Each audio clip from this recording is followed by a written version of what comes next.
When we're doing protein chromatography in order to purify a protein, the basic strategy is typically that we have this unpure mix of proteins and one of them we want to keep. And so we want to get that protein to bind to the resin, so these little beads in a column. Most things are going to either flow just straight through in the flow through, or they're going to bind weakly. And then they're going to bind so weakly that we're able to wash them off while our protein is still stuck on. And then we're going to change the conditions so that our protein comes off, or we say elutes. And so this could be by introducing a competitor, say imidazole if you're using a his tag chromatography. It might be dithiobiotin if you're using a strep tag. You might be changing the concentration of the salt if you're doing something like ion exchange or hydrophobic interaction chromatography. Some way you're changing the buffer conditions so that now our protein is actually going to come off. But it's going to come off after we've washed off that other stuff. And sometimes to wash off that other stuff, we need to kind of change the conditions a little, and then we're going to change the conditions a lot to get our protein to come off. And so it's easiest to talk about things in terms of kind of affinity chromatography. So I'm just going to use a his tag chromatography as an example.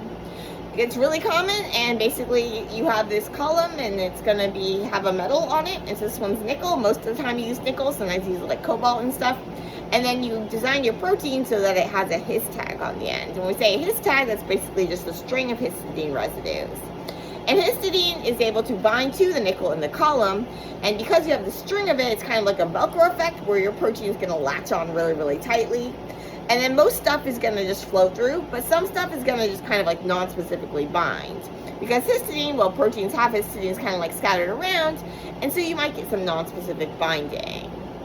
But your protein is going to get really strongly stuck, and then you have some kind of more weakly bound stuff. And the rest, some things are just going to go through the flow through, and so basically not bind at all. How you're going to get those things that are kind of weakly stuck on there is going to be by introducing some competitor. And so we're going to introduce imidazole. We typically have some low level of imidazole just in the binding so that we don't just get super non-specific binding, but then we're going to increase the imidazole. Imidazole is a competitor for the histidine. Imidazole is basically the ring portion of histidine's side chain. And so if you add a bunch of imidazole, you can get your protein to come off.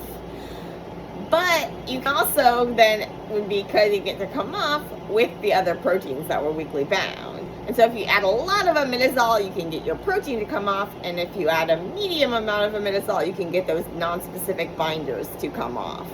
And so what determines a medium amount versus a lot of amount? Well, that needs to be empirically determined. And so basically, try it out and see. And the way that you try it out and see is often by starting with a kind of scouting run where you're doing a linear gradient and gradually increasing the concentration of your competitor. And then you can, once you figure out what concentration various things elute at, or how much imidazole does it take to push them off, then you can create a stepwise gradient where you go from your loading, and then you have a wash with the slightly higher concentration of imidazole. It's going to wash off that non-specific stuff, and then you're going to jump up to a concentration of imidazole at which you know your protein will come off after you've already gotten that non-specific stuff to come off. And so basically you can set up this stepwise gradient that has some advantages over a linear gradient in that it's faster. It saves buffer because you're not having this like large regions of buffer. In your linear gradients, there's like large portions often where nothing's coming off and you're just wasting buffer. But if you design this stepwise gradient, well, now you're able to kind of use less buffer, and you're able to get a more precise or a more defined, consistent concentration of imidazole that you know that your protein is going to be in when you go and take it out, as opposed to, oh, it came out over this range of concentrations in this broad curve. No, you know that you have this distinct imidazole concentration in your protein sample when it comes out, and you get a kind of sharper peak with a smaller volume. But you need to figure out what concentration of imidazole is actually going to get your protein off. And you need to figure out what concentration of imidazole is going to get the other proteins off. And so you want to find a concentration that will get everything but your protein off. And then you want to find out kind of what's the lowest amount that I need in order to get my protein to come off. You don't want to just waste a bunch of imidazole and have a really high imidazole, Plus, if you have a really high imidazole, your protein might not like it. It might change your buffer pH, and it's going to absorb like crazy on the UV 280, even though it's just the imidazole and not your protein. And so, in order to figure out those concentrations, you're going to do that gradient. And so, typically, you start with like a linear gradient, and that linear gradient is most easily accomplished if you have something you're working with, like an FPLC, you have a gradient mixer, you have maker, so you have like a buffer mixer. So in here, you typically have like a buffer A line and a buffer B line, and then in between them is a mixer, and that mixer then is able to mix the buffers, and it's able to make this continuous gradient for you, which is really great. And then you can see where the different things elute, and then you can design your stepwise gradient based on that. And so typically you'll have like your no competitor line, the buffer A line, and like in your no competitor, and then the buffer B line in your competitor, or you would have no salt and salt, or salt and no salt, depending if you're doing like ion exchange or hydrophobic interaction chromatography. And so often then we think about like percent B, which would be like the percent of the competitor, or the percent of whatever is in your B line when we're dealing with one of these actas. And so often you're going to graph then the percent of B, which would be the kind of like the proportion of the buffer that is that high competitor one. And so then you can kind of figure out from there, okay, well, what was the concentration of that in this fraction?